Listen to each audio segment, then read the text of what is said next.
અમરેલીના પનોતા પુત્ર ગુજરાત રાજ્યના પ્રથમ મુખ્યમંત્રી ડોક્ટર જીવરાજભાઈ મહેતાના 138મા જન્મદિવસની ઉજવણી કરાઈ। અમરેલી શહેર ભાજપ દ્વારા ડોક્ટર જીવરાજભાઈ મહેતાના જન્મદિવસની ઉજવણી કરાઈ। ડોક્ટર જીવરાજભાઈ મહેતાની પ્રતિમાને ફુલાર પહેરાવી અને અમરેલી ભાજપ પરિવારે શ્રદ્ધાંજલિ આપી। રાજકમલ ચોક ખાતે શહેર ભાજપ પ્રમુખ ધારાસભ્ય કૌશિક વેકરિયા સહિત કાર્યકરો ઉપસ્થિત રહ્યા। Virji Siyal, Mahadev Times News, Amreli.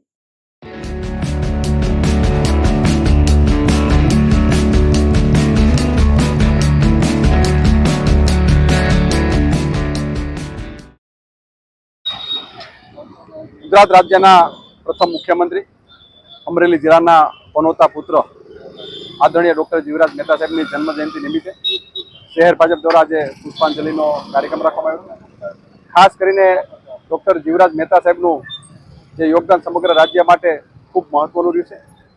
ખાસ કરીને ગુજરાત રાજ્યના જ્યારે પ્રથમ મુખ્યમંત્રી બન્યા ત્યારથી એમણે ગુજરાતનો ખૂબ વિકાસ અને ગુજરાતને ખૂબ હરણફાળ પણ ભરાવી એમની આગેવાનીની અંદર। અને અમરેલી જિલ્લાને કોલેજની પણ ખૂબ મોટી ભેટ એમના શાસનની અંદર અમરેલી જિલ્લાને આપવામાં આવી હતી। ને અનુસંધાને આજે જીવરાજ મહેતા સાહેબની જન્મજયંતિ નિમિત્તે પુષ્પાંજલિના કાર્યક્રમમાં શહેર ભાજપની ટીમ અને સમગ્ર આગેવાનોનું હૃદયપૂર્વકની અભિનંદન, શુભેચ્છા પાઠવું।